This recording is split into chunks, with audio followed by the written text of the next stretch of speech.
Civil surgeon মহোদয়, ADC মহোদয়, শিক্ষক শিক্ষিকা, ছাত্রছাত্রী, সময় অত্যন্ত কম,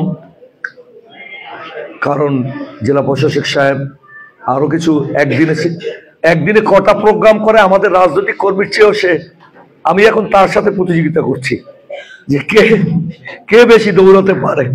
তো এটি বিরল ঘটনা।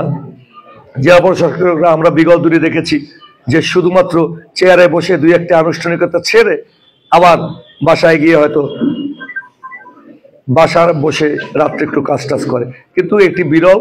এটি তার সামনে আমি উচ্চারণ করলাম। এবং আমাদের সিভিল সার্জন সাহেব অত্যন্ত চৌকস মানুষ, তিনিও আমাদের জেলাকে নিজের জেলা হিসেবে মনে করে তিনি চেষ্টা করছেন।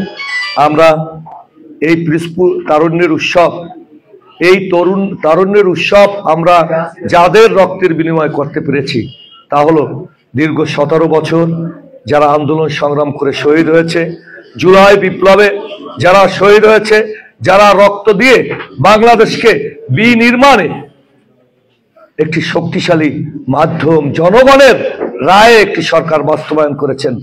2000 তরুণ, 2000 মানুষ জুলাই বিপ্লবে শহীদ হয়েছে। আমরা আবু সাইদের কথা জানি, আমরা মুগ্ধর কথা জানি, আমরা দীপ্ত দাসের কথা জানি, আমরা 4 বছরের নবীনের কথা জানি। তারা রক্ত দিয়েছে বিদায় আজকে আমরা মুক্ত বাতাসে কথা বলতে পারছি। আমি বলতে পারছি আজকের স্বাস্থ্য সেবা শুধুমাত্র ঔষধ নির্ভর স্বাস্থ্য সেবা দিয়ে বাংলাদেশকে আসলে নিয়ন্ত্রণ করা সম্ভব নয়।